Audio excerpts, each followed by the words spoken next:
A graça e a paz do Senhor Jesus. Na nossa breve meditação desta semana, eu gostaria de chamar a sua atenção para o livro do profeta Jeremias, no capítulo 29. Jeremias foi um homem que viveu em um tempo muito difícil para a nação de Judá, o reino do sul, e para, obviamente, a sua capital, Jerusalém. O povo estava sendo dirigido por líderes ímpios, reis ímpios, e estava ouvindo a falsos profetas e se desviando do caminho do Senhor. Como consequência, eles foram deportados para a Babilônia sob o reinado de Nabucodonosor. Essa resposta é longa, mas realmente foi aquilo que Deus tratou com este povo por causa da sua desobediência. No capítulo 29, dos versos 1 ao verso 3, é explicado que Jeremias enviou uma carta aos líderes que estavam no cativeiro com o povo.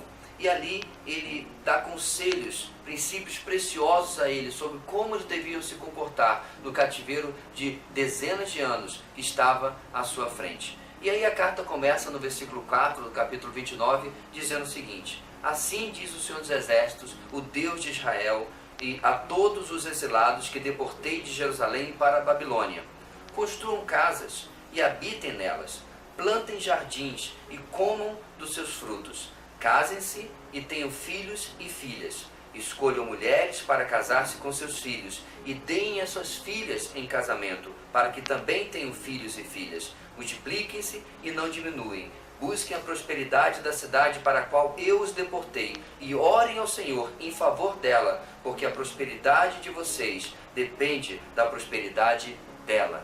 Porque assim diz o Senhor dos Exércitos, o Deus de Israel: não deixem que os profetas e adivinhos que há no meio de vocês os enganem. Não deem atenção aos sonhos que vocês os encorajam a terem. Eles estão profetizando mentiras em meu nome. Eu não os enviei, declara o Senhor. Nessa primeira parte da carta, nós aprendemos assim o seguinte princípio: siga em frente, não fique estagnado no meio das suas lutas.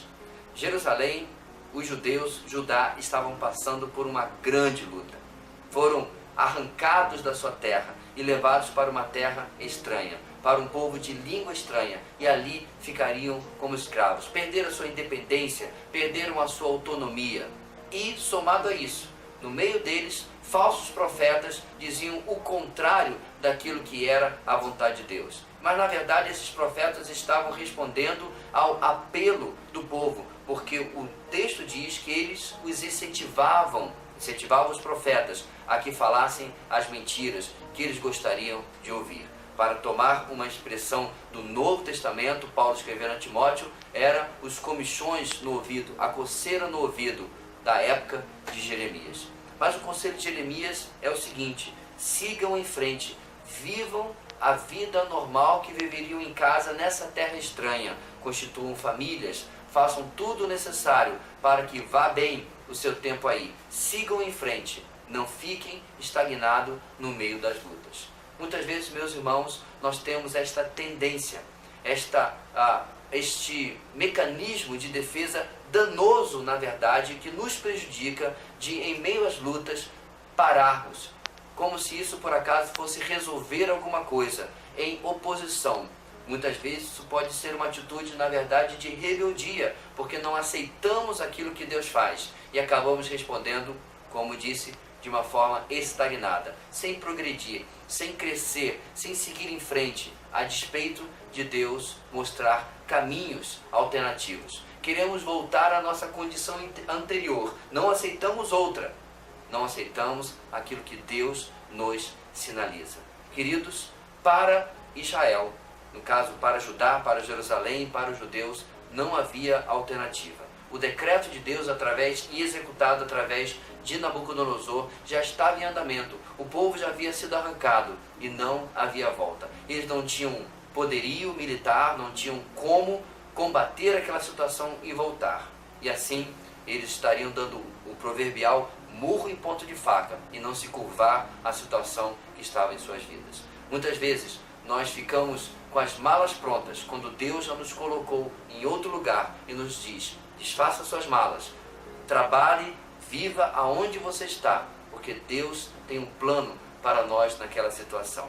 Eu não sei em que isso aplica exatamente na sua vida. Peço que você medite, porque muitas vezes estamos de forma rebelde, nos esperneando diante das circunstâncias nas quais Deus nos coloca.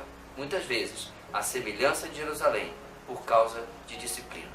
Nosso texto vai continuar, mas eu quero deixar por agora, para que nós meditemos esta semana e vamos continuar lendo o capítulo 29 de Jeremias na próxima semana e aprendendo mais sobre essa experiência na vida do profeta.